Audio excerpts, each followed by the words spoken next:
You know what this sci-fi action game really needs? A sewage treatment plant.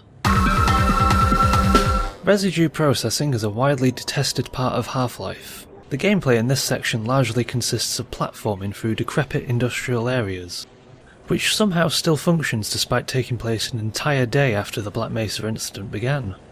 It's a new start for Gordon Freeman. You've had your weapons confiscated and have been tossed into a trash compactor left for dead.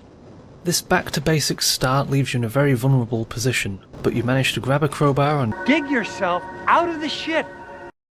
We have a brief outdoor section before heading back into the facility. To do this you have to turn this valve and then this thing goes down, even though this wouldn't actually make much sense in reality since this pipe leads into this room and there's nothing stopping the water getting out. And hey, Black Mesa actually fixed this by having a watertight door down here that you had to open. The aforementioned room is where we see a security guard facing off against some headcrabs. Normally if left to his own devices he'll run down this corridor and get snatched by a barnacle. But you can save yourself a little bit of time and just beat him to death with a crowbar right here, allowing you to grab his pistol with ease. This hallway that the security guard goes down is a bit of a red herring since it's not the way forward, but it does let you get a sneak preview of what's to come.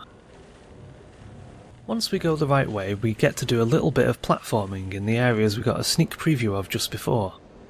You can open up these doors if you drop down into the lower areas of these platforming sections, and this can allow you to use the HEV suit charger in case you take a bit of damage. It's a neat bit of interconnected design that really makes the level feel a bit more grounded and realistic, by 1998 standards anyway. There's not a lot of combat in this chapter, it's more about taking a breather. We have a minimal amount of enemies and we don't have that many weapons. It's a nice change in pace with various platforming sections.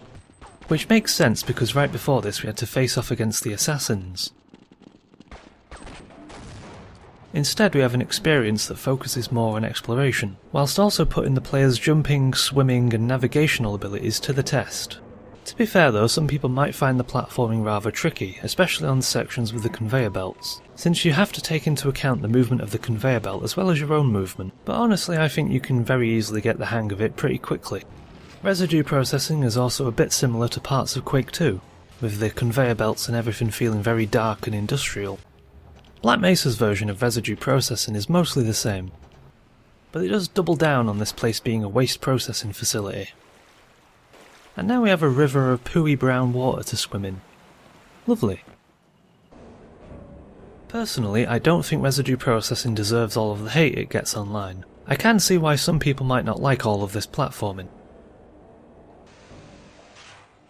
but I just don't think it's too difficult really. And it doesn't take too long at all, I can breeze through it in about 5 minutes. It's a nice explorative experience that also does a bit of world building. It shows off the seedy underbelly of Black Mesa. And of course if you do fall off at any point you can always easily load a save and try again. It's not rocket science.